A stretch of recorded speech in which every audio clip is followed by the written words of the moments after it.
ముఖ్యంగా ఇక్కడ వేరుశెనగ పంట ఎక్కువగా వేస్తుంటారు.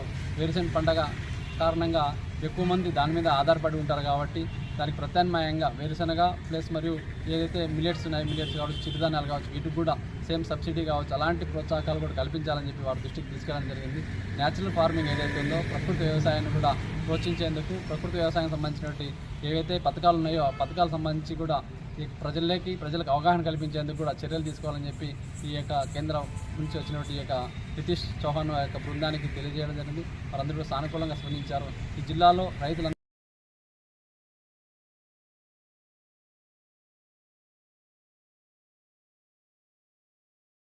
అందరికీ నమస్తే.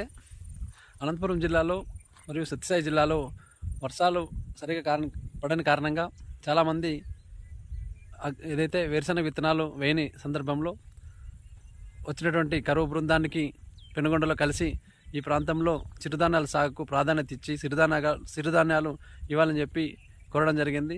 ఈ సందర్భంగా జిల్లా వ్యవసాయ శాఖ వచ్చి జిల్లాలో ఉన్నటువంటి అగ్రికల్చర్ డిపార్ట్మెంట్ ఎవరైతే ఉన్నారో వాళ్ళందరూ కూడా ఈరోజు ఉలవలు ఇవ్వడం కారణంగా చాలామంది ఈరోజు రైతులు తమ యొక్క పొలాలు ఉలవ పంట వేసుకోవడం జరిగింది. చాలా చక్కగా ఈరోజు సత్యసాయి జిల్లాలో ఎక్కువ స్థాయిలో ఈరోజు ఉలవ పంట సాగు చేయడం జరిగింది. ఇలా పంట మార్పిడి ద్వారానే ఈ ప్రాంతంలో వ్యవసాయానికి అనుకూలంగా ఉంటుందని చెప్పి ఈ సందర్భంగా కోరుకుంటూ ఈ యొక్క వ్యవసాయ శాఖ ఏదైతే ఉందో ఉలవలు ఇచ్చినందుకు ప్రత్యేకంగా Bharatiya Janata party organic cell తరఫున అదేవిధంగా బీజేపీ కిసాన్ సంఘ్ తరఫున ప్రత్యేకమైనటువంటి కృతజ్ఞతలు తెలియజేస్తున్నాను.